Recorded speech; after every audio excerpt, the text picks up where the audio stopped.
Bienvenidos a Historiar.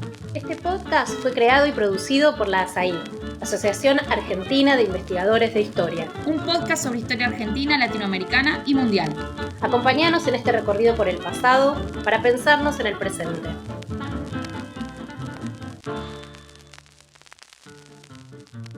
Bienvenidos y bienvenidas a un nuevo episodio de Historiar, el podcast de la Asociación Argentina de Investigadores en Historia. Mi nombre es Rodrigo Murllán, soy licenciado en Letras por la UBA, formo parte de un grupo de investigación sobre Borges en la Universidad de Buenos Aires, dirigido por Lucas Adur, quien también es mi director en el doctorado en literatura sobre Borges que estoy llevando a cabo. Con el equipo de investigación hemos participado de la organización de las Jornadas Borges desde 2019, en conjunto con la Fundación Internacional Jorge Luis Borges.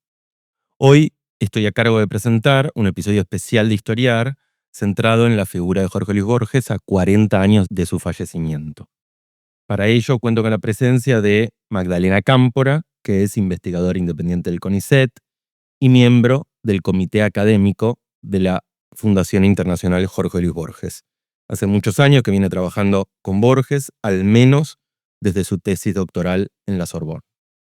Gracias, Magdalena, por acompañarnos. Hola, Rodrigo. Un gusto estar acá con vos. Y para entrar a esta figura tan compleja que es la figura de Borges, pensé empezar por su faceta pública, faceta que él mismo contribuyó a construir, y pensaba en Pierre Menard, autor del Quijote. Menard dice en ese cuento: la gloria es una incomprensión y quizá la peor, ¿no? Y yo pensaba en estos tiempos en torno a los 40 años de su muerte, los brindis patrióticos, las ediciones de lujo. Pensaba, ¿se lee o no se lee efectivamente a Borges? ¿Y por qué se lo lee o por qué no se lo lee? Hay como dos planos, ¿no? Las celebraciones y la lectura. No sé cómo anda tu algoritmo, pero las celebraciones están explotadas por todos lados, es monumento imperio. Realmente su cara, podemos decir que recubre el territorio, ¿no? Como en el epílogo del Hacedor. Pasa ahora con los 40 años de la muerte, que fue en 1986. También había pasado con los 100 años del nacimiento, en 1999. Y ahí es interesante, ¿no? De allí a esta parte, porque en 1999 parecía todavía haber un intento de resistencia a ese imperio. Hay un texto de Ludmer que a mí me gusta, que se llama Cómo salir de Borges, y ahí ella proponía un modo de salir de Borges, que era tratar de pensarlo como una tradición más para leer la literatura argentina, ¿no? Leer la literatura argentina desde la irreverencia, desde los géneros menores, desde la hibridez, desde cierta reorganización de la historiografía literaria nacional, ¿no? O sea, Sarmiento y no Martín Fierro, ¿no? Ludmer decía, bueno, Borges, que sea Borges un modo de leer entre otros, como hay un modo Sarmiento de leer, o en el mismo tiempo Borges hay un modo Roberto Arlt de leer, y luego un modo Puig, un modo Aira. Pero bueno, la verdad es que ese intento de acomodarlo en una serie, podemos decir que fracasó por completo. Totalmente. No hay mucho cómo salir de Borges, está fuera de cuajo, ¿no? En este efeméride del 14 de junio de 2026, en que va a salir nuestro podcast, va a salir anunciado entre infinitos carteles, así como al principio del Aleph, que dicen Borges, ¿no? 40 años con Borges y sin Borges, 40 años de su paso a la eternidad, autor del futuro, Alfa y Omega. Estuve mirando los títulos, cosas que también vamos a participar, ¿no? Pero realmente está en todas partes. Entonces, la celebración por un lado y después la otra pregunta, que es si se lo lee, ¿no? Totalmente. Una figura de autor que a veces parece igual o aún más grande que su literatura, a pesar de que su literatura es infinita, ¿no? Pero su figura de autor a veces termina como imponiéndose. Totalmente, tapando todo. Y también ahí, esa figura de autor que cubre todo, como bien decís, al mismo tiempo uno se pregunta si no empieza a sufrir la textualidad de Borges, lo que le pasa un poco a toda la literatura, que es otra pregunta más amplia, que es ¿quién lee hoy literatura? ¿No, Rodrigo? ¿Quién lee literatura salvo, no sé, ciertos círculos, cierta gente? La verdad que uno va a un transporte público y ve las caras volcadas sobre los teléfonos, y estamos muy lejos de esa otra escena de lectura, que era la del propio Borges en el tranvía 76, ¿no? Cuando iba a Boedo, a la Miguel Cané, y leía la Divina Comedia. Comedia, claro. O sea, él sí leía en los transportes públicos. Así que en ese sentido es una pregunta que queda abierta. Sí me parece que hay una singularidad en él que tienen poco, o quizá tiene muy poco, que tienen muy pocos autores de la literatura universal o mundial, como se le dice ahora, y es que Borges despierta una devoción en sus lectores, o en quien dice leerlo, o en sus lectores, digámoslo así, que logra materializarse en la cultura de masas, ¿no? Eso es muy particular. O sea, hay muchos autores que producen devoción en sus lectores, pero no hay tantos autores que tienen la capacidad de volverse meme o chatbot o personaje de historieta como lo hace Borges, ¿no? Esa página, ¿la conoces? De Alfredo de Jorge, exacto, memes borgianos. Excelente página. Es buenísima y no sé, yo pensaba, ¿quién más? Jane Austen y los Austinitas, Tolkien también, quizá. Sí, pero difícilmente con la potencia de Borges, ¿no? Y también la mitografía y la automitografía de Borges que ha logrado permear en todo tipo de campo, incluso más allá del campo literario. Sí, una automitografía que al mismo tiempo uno dice, qué insólito que es, ¿no? Que ese autor reputado difícil, con citas eruditas, que uno no se imaginaba en público, sin corbata, gomina, zapatos lustrados de cuero, sea justamente el que se vuelve un signo digital y una mercancía en el siglo XXI, ¿no? Totalmente. Y en línea con la cuestión de la mercancía, yo pensaba, bueno, la obra de Borges sigue suscitando nuevas ediciones, ¿no? Yo pensaba, bueno, la imprecisión a la hora de referirnos a las obras completas, ese gran tomo verde, las múltiples reediciones de Borges en vida de sus distintos libros, o incluso la reedición de los últimos años o de las últimas décadas en las que se recuperaron libros que Borges había dejado olvidados, le permiten a Iván Almeida decir que Borges, vivo o muerto, sigue escribiendo, ¿no? Entonces yo pensaba en este sentido, en estas múltiples publicaciones que proliferan, ¿cómo influye en nuestra lectura de Borges su inscripción en el mercado cultural? Y en este mismo sentido, ¿cómo se ve afectada su literatura al reencontrar nosotros sus textos en ediciones con criterios muy diversos, ¿no? Sí, es muy buena la cita de Almeida, ¿no? Ahí dialoga con esa otra de Montaldo que dice que Borges sigue publicando post-mortem, ¿no? Sin duda es una obra en movimientos, ¿no? Como con placas tectónicas que nunca están quietas y pareciera que es un principio que la obra lleva dentro de sí misma, ¿no? Hasta esa famosa cita de las versiones homéricas que dice que el concepto de texto definitivo no corresponde sino a la religión o al cansancio. De alguna manera hay toda esa construcción de la obra que al principio fue hecha por el propio Borges, ¿no? Lo que trabaja Annie Cluy, ¿no? Esa idea según la cual había de 800 textos en las primeras obras completas de MC de los años 50 se queda con 200, ¿no? Y de ahí nunca para de reorganizar, ¿no? Entonces una obra en construcción incluso después de muerto. Y eso se ve bien con la polémica que ha habido últimamente en torno a la edición de Random House en 3 tomos de la obra de Borges, ¿no? No sé si dividida en géneros, ensayos completos, cuentos completos, poesía completa. Qué difícil dividir esa obra en géneros, ¿no? Así taxativamente. ¿Querés reponer un poco el contexto? Porque en la Argentina todo va tan rápido que quizá para quien no siguió ese episodio. Bueno, a los 40 años de su muerte se publican nuevamente sus obras con el detalle de que dentro de poesía completa se incluye el hacedor. Sucede que el hacedor está compuesto de algunos poemas, pero también de algunas prosas, y esas prosas del hacedor han quedado afuera de los 3 tomos.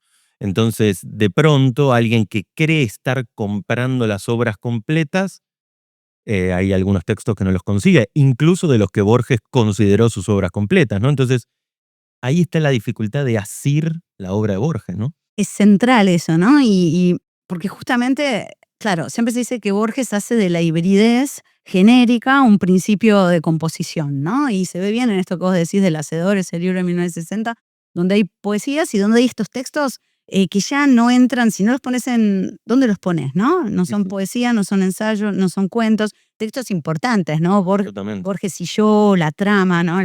Pero che, lo matan y no sabe que muere para que se repita una escena. Eso, el simulacro, el cautivo es uno de mis textos favoritos. Bueno, entonces, gran escándalo, ¿no? Un gran escándalo, indignación de varias voces, periodismo cultural en la academia. Y al mismo tiempo igual es como que la rueda tiene que seguir girando, ¿no? Y esto que vos marcás del hacedor es súper interesante porque incluso respecto al propio Borges, es lo que vos decías antes, Borges cuando en 1972 publica en MC la obra poética, 1923-1972, hace eso, incluye solo las poesías del hacedor y tira por la borda los otros textos, ¿no? Que estarían luego en 1974 en el libro Gordo Verde. Entonces ahí en Random decían, bueno, respetamos lo que hizo Borges inicialmente, ¿no? Pero al mismo tiempo también ellos publican los primeros textos de ensayos, los 3 primeros textos que Borges había descartado, ¿no? Y también ellos alegarían, lo leí en alguna parte, que están en las obras completas en 4 tomos, las que remedan las de Carlos Frías de MC Clásicas. Bueno, es una típica escena editorial, ¿no? Una escena editorial en donde el libro es fermento y mercancía, ¿no? Las 2 caras de Jano, como decía José Luis de Diego, te tenés que vender y al mismo tiempo es literatura, ¿no? En rigor es muy difícil determinar una versión de la tal obra completa, y eso me parece lo que lo hace interesante. Balderston siempre dice que Borges no pensaba su obra desde el norte del libro como objeto cerrado, ¿no? Y cuando uno mira un poco todo este sarao, tiene ganas de darle la razón, como si de alguna manera la hibridez que está en la forma terminara incidiendo a la instancia editorial. A mí igual esos tres tomos divididos en géneros, me parecía que eran interesantes para pensar algunas cosas, ¿no? Y para empezar, por un lado, lo condensado que es la obra núcleo, porque uno agarra los cuentos completos y es un lomito de 3 centímetros, y uno agarra ese otro que se llama ensayos completos y es un toco así, ¿no? Un lomo de 10, a los cuales en realidad ensayos completos, pero habría que añadirle los 3 tomos de textos recobrados. ¿Qué más habría que añadirle? Borges en Sur. Los textos cautivos, Borges. Los textos cautivos, Borges en el hogar en sus distintas versiones, o sea, va creciendo toda esa ensayística o esa prosa reflexiva sobre la literatura, ¿no? Entonces, se muestra bien, digamos, casi en centímetros lo enorme que son las reflexiones sobre literatura, novela, autores, figuras de autor, lo que decías vos antes, ¿no? Esos estudios de biografías de escritores como las biografías sintéticas del hogar, ¿no? A Borges le fascinan, en especial esas que son negativas, que se construyen desde el borramiento, ¿no? Eso que Premat llama héroes sin atributos. Entonces, a lo que voy es a lo siguiente. Toda esa escritura sobre la literatura permite desarmar ciertos lugares comunes. Por ejemplo, Borges no escribió nunca novelas, ¿no? Bueno, en los años 30 y 40 era un devorador de novelas. Tal vez no las escribía, pues se las pasaba leyendo Todo el tiempo. todo el tiempo para reseñarlas. Incluso su reflexión sobre el cuento, pienso en el arte narrativo y la magia, es en función de novelas, ¿no? Está pensando la narrativa. Él va a escribir cuentos, pero a partir de la lectura de novelas. Está pensando todo el tiempo en los mecanismos que hacen funcionar una novela, la causalidad, en el arte narrativo y la magia, por ejemplo. ¿Qué es lo que hace que una ficción funcione? ¿Qué es lo que hace que una ficción fracase? Era un lector compulsivo Borges, de grandes novelas, un lector de novelones. Hay un borgiano en Boston que se llama Pablo Ruiz, un amigo, que relevó que Borges era un lector rapidísimo a partir de una reseña en 1937 de La María de Jorge Isaacs. Y acá traje la cita porque es demasiado buena. Dice Borges, solo puedo dar mi palabra de haber leído ayer, sin dolor, las 370 páginas que integran La María de Jorge Isaacs, aligeradas por grabados al zinc.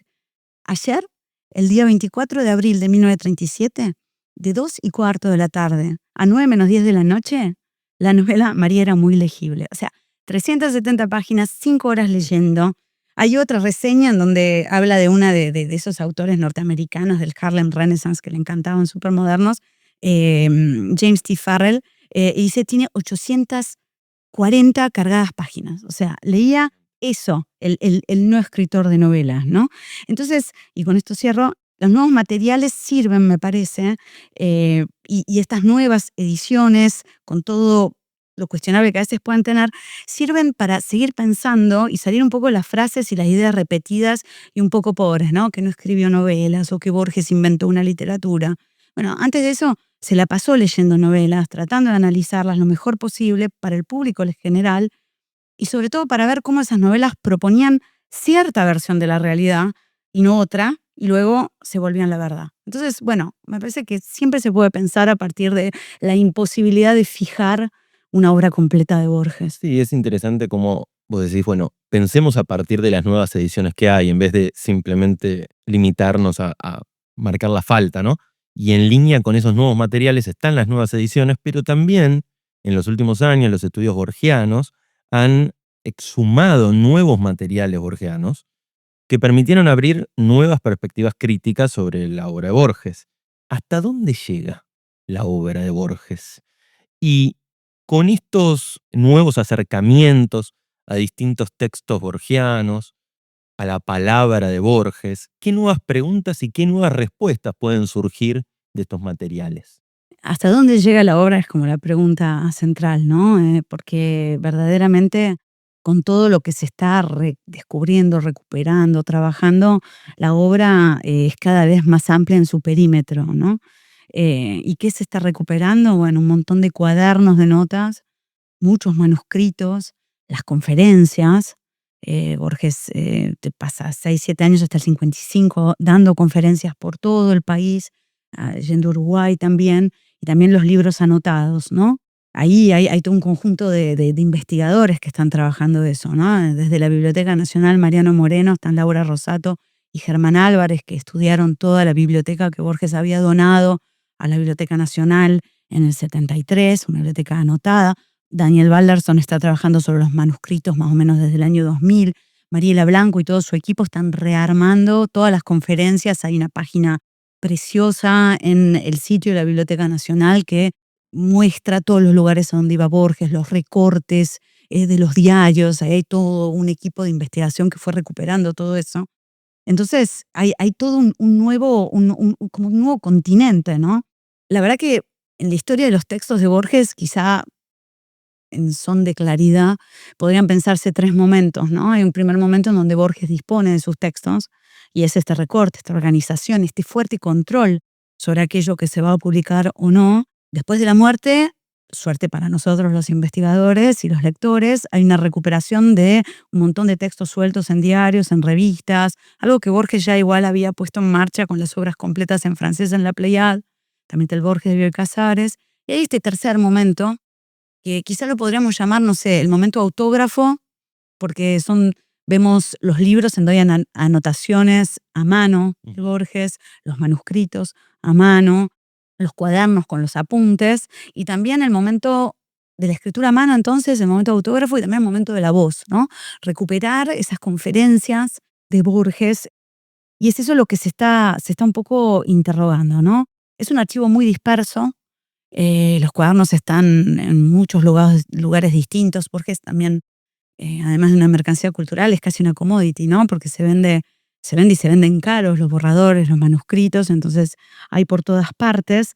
Se están reeditando distintas conferencias, ahora se van a editar en la Argentina, creo que a fin de año, quizá el año que viene, una conferencia que dio sobre Flaubert en el Colegio Libre de Estudios Superiores, en el CLES, en 1952.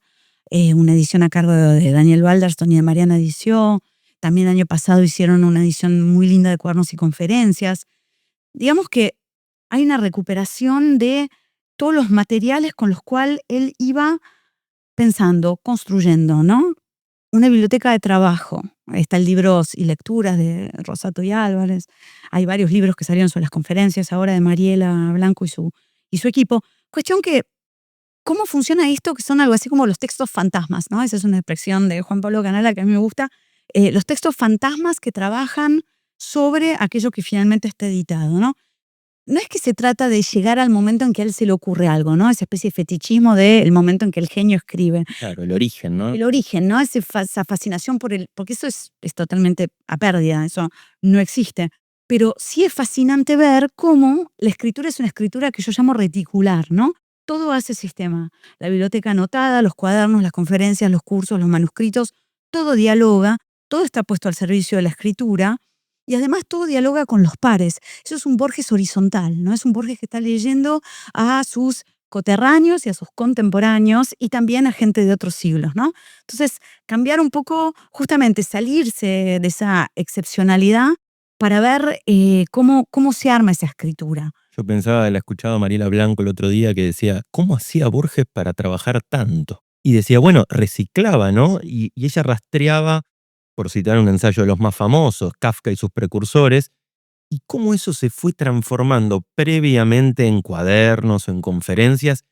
Y recién hoy llegamos a leer ese ensayo maravilloso en Otras Inquisiciones, Pero bueno, ese trabajo nos permite ver un poco esto que comentabas, ¿no? El trabajo en red, el trabajo con distintos usos de la palabra en distintos contextos. Eso es impresionante. Hay un trabajo también que leí una vuelta de Danny Fitzgerald, que trabaja en el equipo con Mariela, en donde de repente a la mañana hace una nota sobre Flaubert para el curso en el CLES, se lo lleva a Cartago y una nota para La Nación, y luego va a Lugones en un ensayo que después se vuelve charla. Porque algo que no hay que perder de vista es que Borges, a diferencia de Lazo Campo, de Silvina de Victoria, a diferencia de Adolfo Bioy Casares, no era un rentista. Tenía que trabajar y su instrumento de trabajo era la literatura. Tenía que ganarse la vida con eso, ¿no? Entonces era un constante trabajo. Eso es muy parecido a la otra figura de autor que se le parece, y no sé si a él le habría caído bien esto, es Balzac. Es alguien que todo el tiempo está recuperando, reorganizando, rearmando, aprovechando, ¿no? En eso también consiste la famosa reescritura borgiana, que no es solo un concepto teórico, ¿no? Es algo que se ve materialmente. Absolutamente. Pensaba también en Daniel Atala, un crítico argentino que vive en Francia y que estudiaba a partir de los manuscritos que trabaja Balderston, un cuento como el Aleph, por ejemplo, ¿no? Tan clásico, tan leído, tan trabajado. Y sin embargo, encontrando en el manuscrito la palabra mihrab como antecesora de la palabra Aleph, él traza toda otra lectura de un cuento archileído, encuentra otras intertextualidades en las que la crítica había reparado menos. Pienso, bueno, de pronto estos materiales nos sirven para incluso repensar los textos más leídos de Borges. Absolutamente, eso es central. De alguna manera la obra publicada es como la corteza exterior de una serie de anillos o etapas de elaboración de ideas y formas de las que ahora hay registros materiales, ¿no? Entonces es como, sabemos, después de lo de las bibliotecas que recuperaron los colegas, sabíamos qué leía Borges, y además porque él citaba qué es lo que leía, sabíamos que leía Borges. Los archivos nuevos permiten entender cómo leía, y además, y esto a mí me resulta fascinante, esos archivos, esos textos fantasmas, empujan, hacen presión sobre los sentidos del texto editado desde sus propias bases invisibles, ¿no? Entonces, ya no estamos simplemente en una relación intertextual o de copresencia en donde hay una cita de tal persona, ¿no? Sino que hay algo que ya trasciende por completo el propio sujeto que escribe, y la lectura ya como proceso, es como un continente sumergido, es casi un proceso cognitivo que sigue trabajando desde la ausencia, ¿no? Y ahí hablábamos antes de ese texto maravilloso que es El cautivo en El Hacedor, en donde Borges dice, el cautivo seguía trabajado por el desierto. Bueno, acá los textos están trabajados por el archivo invisible que estamos recuperando, ¿no?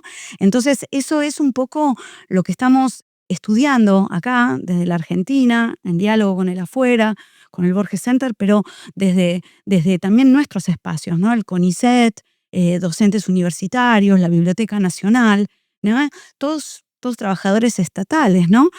Como lo fue el propio Borges hasta casi entrados sus 70 años, ¿no? Como lo fue el propio Borges, absolutamente. Vamos a una pausa y volvemos enseguida.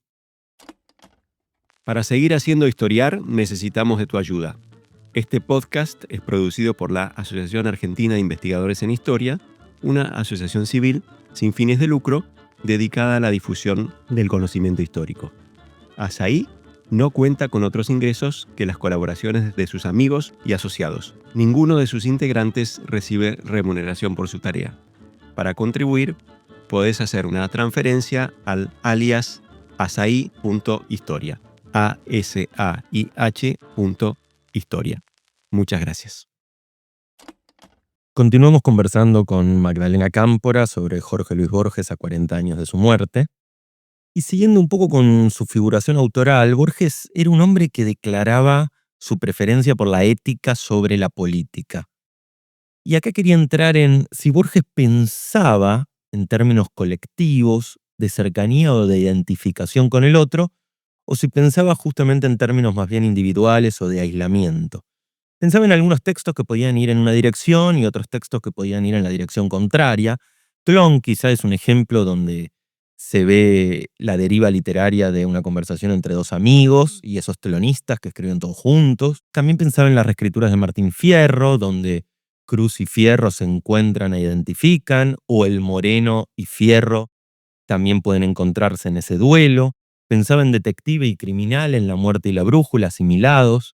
o en dos teólogos enfrentados a muerte, que son confundidos por Dios en el cielo. Es decir, Aureliano y Juan de Panonia. exactamente, por un lado hay algunos personajes que tienden en Borges a asimilarse por más contrarios que sean.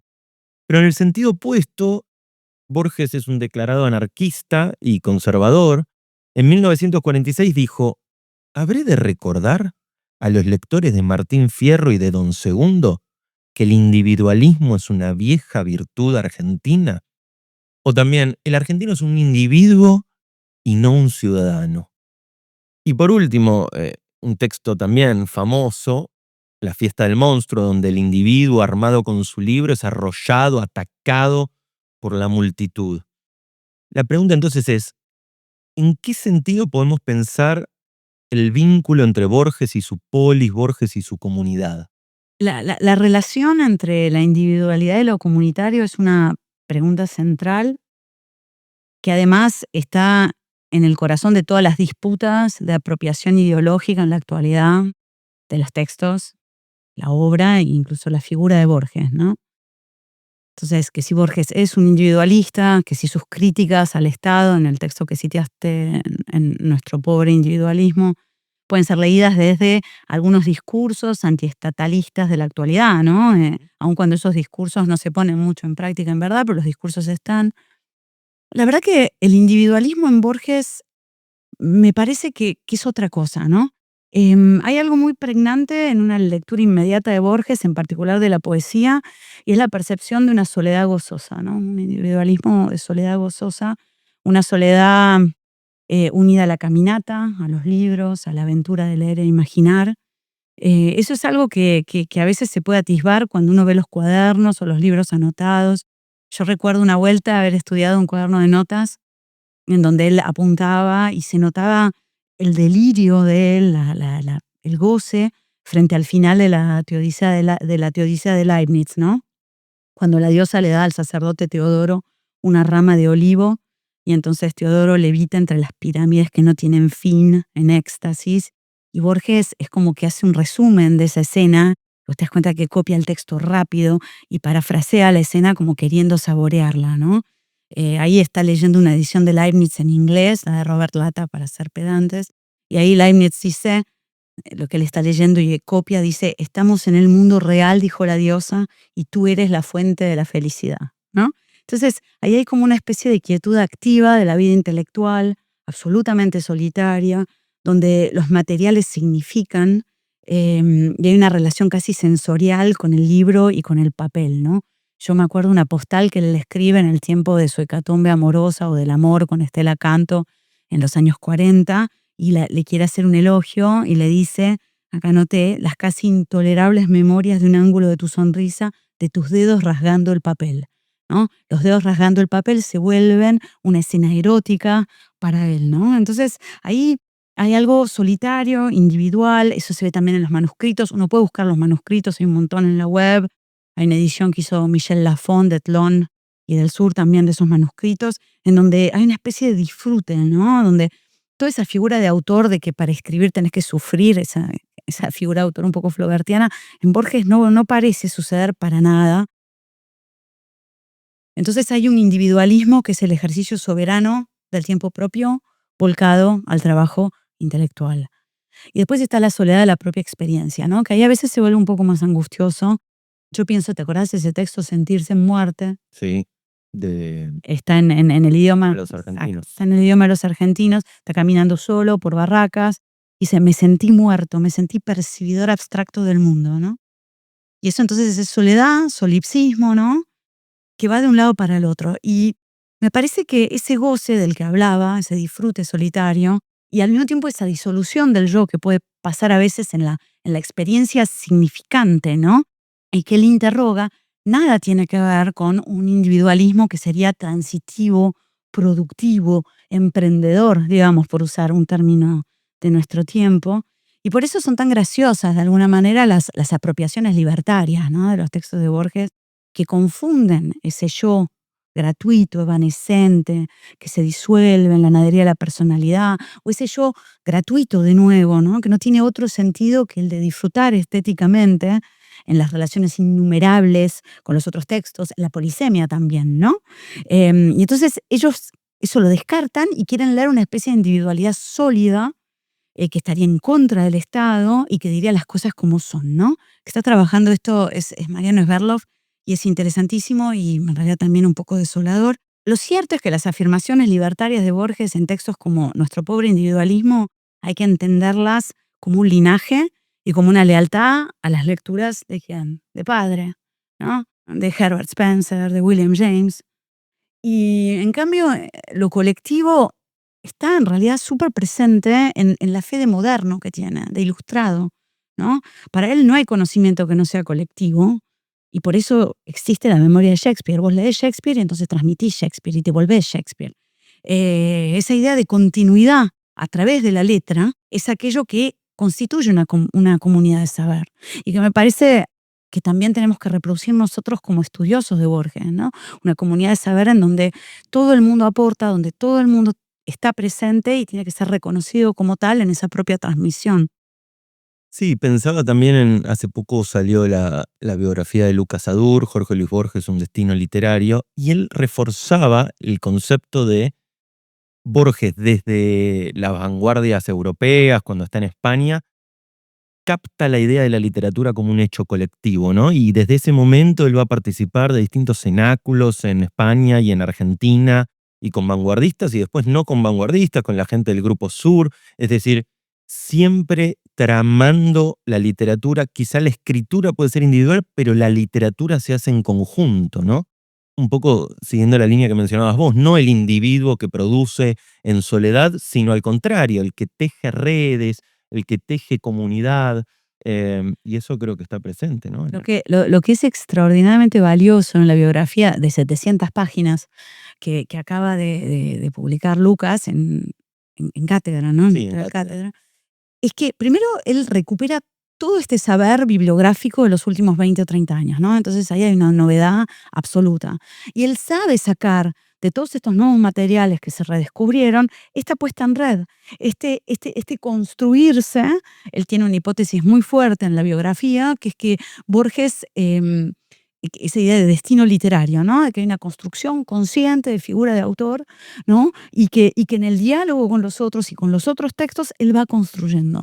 Y esa recuperación por parte de un investigador argentino que trabaja en CONICET, como lo es Lucas, de el modo colectivo en que Borges se fue construyendo con su propia singularidad, bueno, eso hace de la biografía, para mí, de la biografía de Lucas, un hito en la historia de las biografías sobre Borges, ¿no? Eso es indiscutible. Totalmente, y siguiendo con nuevas maneras de ver a Borges, estamos con las nuevas maneras del presente, pero también, ¿acaso hayan quedado viejas algunas lecturas? Yo pensaba en la lectura de la revista Nosotros, ¿no? Que hizo en 1942 sobre el jardín de senderos que se bifurcan, releía el anti-Borges y pensaba, bueno, quizá la Pax Borgiana a la que llegamos hoy en los términos que te escuché mencionar en algún otro lugar,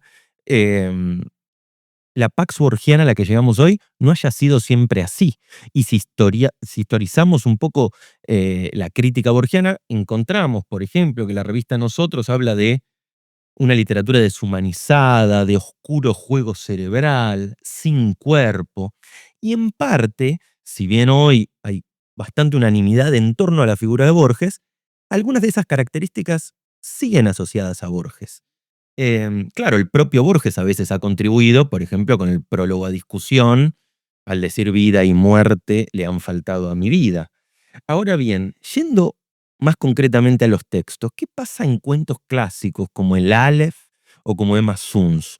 ¿No hay ahí cuerpo, no hay ahí amor, no hay ahí pasión en Borges? Sí, sí, ¿no? Todavía persiste esa idea a veces de que Borges sería cerebral, ¿no? Exclusivamente cerebral, frío. Cuando en realidad las pasiones en Borges son como un bajo continuo, ¿no? Eh, claro que es algo tapado por él mismo, ¿no? Por lo que él mismo construyó como imagen, esto que vos decís, de discusión, y que era la gran crítica que se le hacía. Ahí la que dice eso es Annick, ¿no? Annick Louis, ella dice, hay un punto en donde Borges se da cuenta que le conviene operativizar esas críticas, asumirlas como propias y decir, sí, bueno, sí, yo había notado acá el epílogo del Hacedor, pocas cosas me han ocurrido y muchas he leído, ¿no? Esa idea de que le faltó vida es algo que lo reitera. Y de nuevo, la biografía de Lucas bien muestra que vida le sobró, ¿no? Le sobró vida, le sobró cuerpo, le sobraron amores, pasiones. En los cuentos, a mí lo que me interesa mucho es ver cómo trabajan las pasiones bajas, ¿no? La envidia, el asco, la venganza, el despecho, el odio, ¿no? Y son motivaciones de la trama, en los teólogos, en el muerto, en Emma Suns. Y también es interesante cómo las pasiones bajas están unidas a las palabras, a las justificaciones.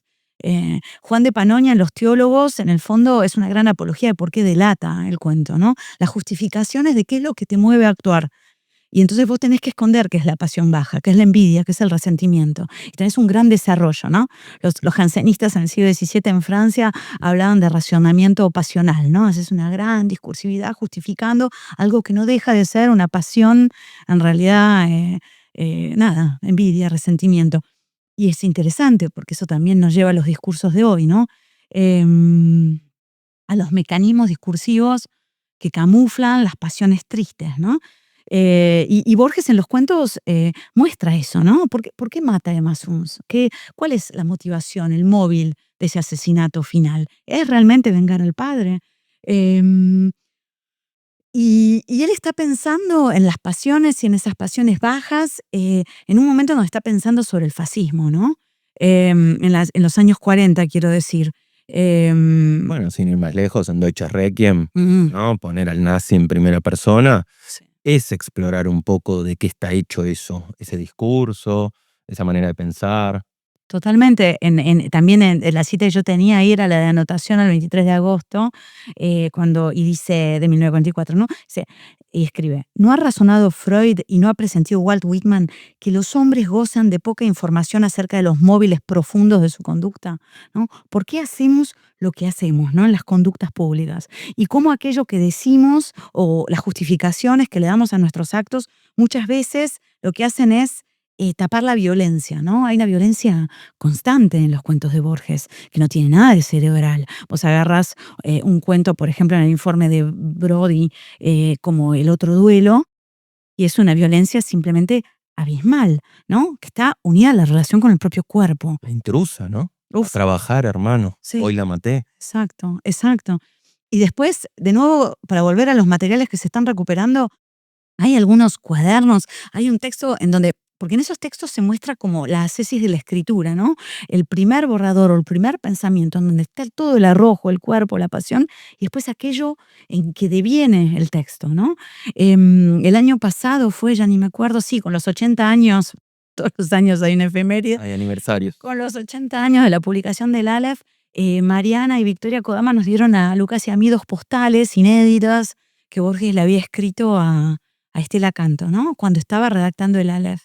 Y en realidad en esas postales lo que aparecían también eran todo el tiempo pasiones muy finas, ¿no? Te he llamado varias veces, no estabas, estaba la humillación, estaba el deseo sexual, estaba la vergüenza, ¿no? Y entonces estaba la mención a la Divina Comedia y además hablaba de la redacción del Aleph.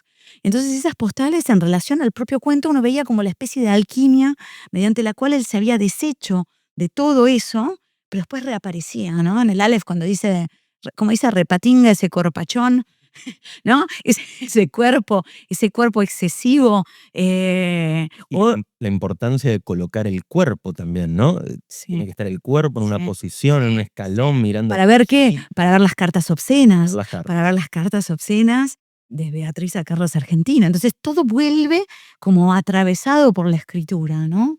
Y después una última, que sé, de un cuaderno, que eso lo está trabajando Balderston, hay un texto que se llama A veces pienso en Borges. ¿Conoces eso? A veces pienso en Borges.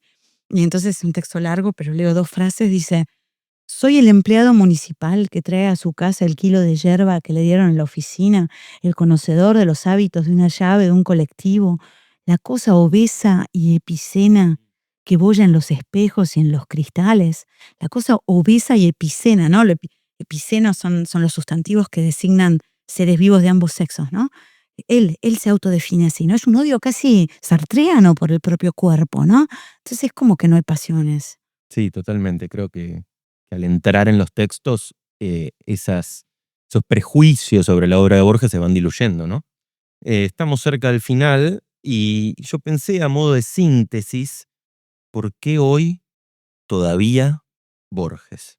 ¿Cómo revolucionó Borges la literatura en su momento? ¿Y por qué esa revolución, sobre todo, sigue resultando interesante, productiva, atractiva hoy, en el presente, generando crítica y ficción, ¿no? A la vez. ¿Por qué todavía Borges? Sí, que genera ficción. Borges sigue siendo un personaje de historieta, un personaje de novela. Es interesante ahí también, ¿no? No sé si pasa tanto con otros escritores. Hay como un deseo, por usar también un término en nuestro tiempo, de reparación, ¿no?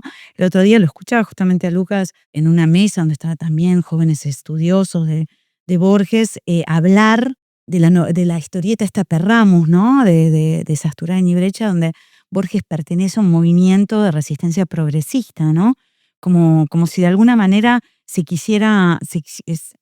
como si se quisiera romper esa tensión que hay estructural entre el carácter transgresor de lo que Borges escribe, transgresor desde el punto de vista de las categorías del pensamiento, y después ciertas posturas políticas, en particular durante los 70, ¿no? El almuerzo de escritores con Videla, los elogios a Pinochet, toda esa secuencia tan penosa causada, bueno, quizá por su antiperonismo estructural. Sí, a veces su literatura era mucho más disruptiva, Y siempre su diría yo, sí, posicionamiento sí, político coyuntural, ¿no? totalmente. Eso es lo que marca Pezzoni, ¿no? Esa especie de ruptura entre las dos cosas. Pero lo que a mí me parece interesante es cómo se usa el personaje en la ficción para tratar de modificar eso, ¿no? Como no pasa con otros escritores que tenían posiciones con las cuales sus lectores pueden no estar de acuerdo. Bueno, como que se acepta el famoso separar la obra del autor, etcétera. O también desde el punto de vista personal, ¿no? Jarkovsky, esa novela que a mí me gusta mucho, sí, donde Borges, donde sí, él sí es un sí condicional, en donde Borges de alguna manera acepta el puesto de inspector municipal que le habrían ofrecido durante el peronismo. Él fantasea con que Borges se casa con una mujer de la feria, es feliz a su manera después de haber sufrido tanto por Estela Canto, ¿no?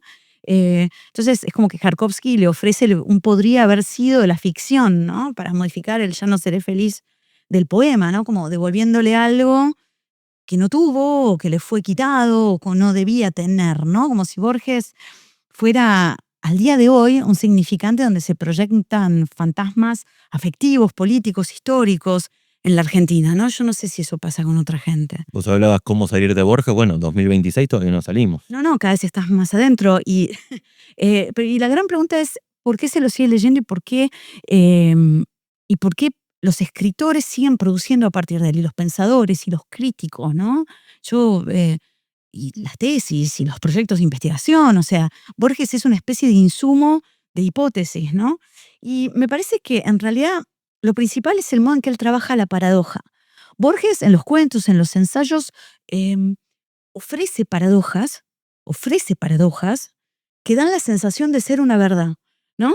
Y de alguna manera es indecidible esa paradoja, porque eso es lo que hace la paradoja, te impide fijar, ¿no? Estás como en un aleph verdaderamente, en donde no podés, el pensamiento no se puede fijar, pero al mismo tiempo decís, tiene razón, ¿no? Vos tomás, por ejemplo, Pierre Menard, autor del Quijote, ¿no? ¿Qué es lo que cuenta en esa ficción crítica o ensayo o texto híbrido?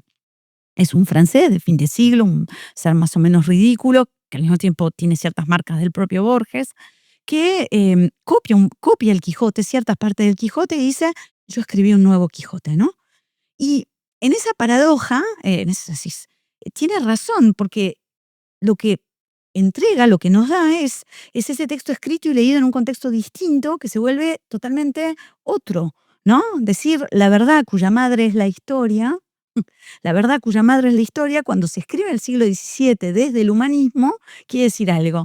Pero cuando se escribe en el siglo XX o en el siglo XXI, la verdad cuya madre es la historia, cuando justamente la historia está pensada como un relato, como una puesta en relato, como una relación entre relato y acontecimiento, bueno, ahí ya necesariamente quiere decir otra cosa, ¿no? Entonces es eso, es esa idea de ofrecer paradojas a través de imágenes, pues son imágenes, ¿no? No son ideas abstractas, son imágenes muy eficaces y ahí el ensayista colabora con el cuentista, ¿no? Imágenes, metáforas, la biblioteca de Babel, la biblioteca total, ¿no? Para decir, bueno, ¿qué es lo que dice? Las combinaciones de todas las letras de todos los libros no se van a acabar nunca, las variaciones tampoco, ¿no? Entonces, la representación nunca es fija. Y si la literatura depende del contexto en el que es leída, bueno, con más razón pasará el tiempo, lo seguiremos leyendo, seguiremos encontrando nuevos sentidos, será inagotable. Será otro además porque es el lugar que le da al lector, ¿no? Es el lugar que le da al lector como alguien que es quien construye el significado.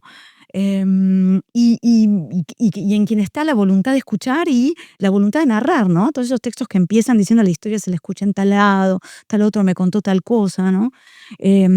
Son todos textos en donde lo que sucede nunca puedes saber si fue o no fue así, ¿no? Y ahí hay una frase en la cual yo pienso con mucha frecuencia en estos tiempos nuestros, que es una de Tlönok Varor Tertius. Casi inmediatamente la realidad cedió en más de un punto, lo cierto es que anhelaba ceder, ¿no? Casi inmediatamente la realidad cedió en más de un punto, lo cierto es que anhelaba ceder. Me parece que da bastante cuenta del mundo en el que estamos, ¿no? Y Borges sirve para pensar esos procesos sin perderse. Y lo último, el placer estético, ¿no? El asombro, la multiplicación de la posibilidad de ver cosas en el mundo que simplemente no las habías visto, ¿no? Un verso como ese de la lluvia es una cosa que sin duda sucede en el pasado, ¿no? Ahí de nuevo hay una paradoja, ¿no? La lluvia es una cosa que sin duda sucede en el pasado. O otra imagen que a mí me parece increíble, que está en el idioma de los argentinos, que dice, hay que inventar una palabra para designar el primer farol que se prende cuando el atardecer es aún claro, ¿no? El primer farol que se prende cuando el atardecer es aún claro, ¿no? Entonces, luz sobre luz, ¿no? Eso te regala el ciego y nadie debería perdérselo, está ahí esperando en los libros. Bueno, esperemos que este podcast haya sido una invitación a leerlo, a abrir un libro suyo. Muchísimas gracias, Magdalena, fue un placer tenerte con nosotros. Y a nuestros oyentes les digo que esperamos encontrarlos la semana próxima con un nuevo episodio de Historiar, el podcast de Asahi.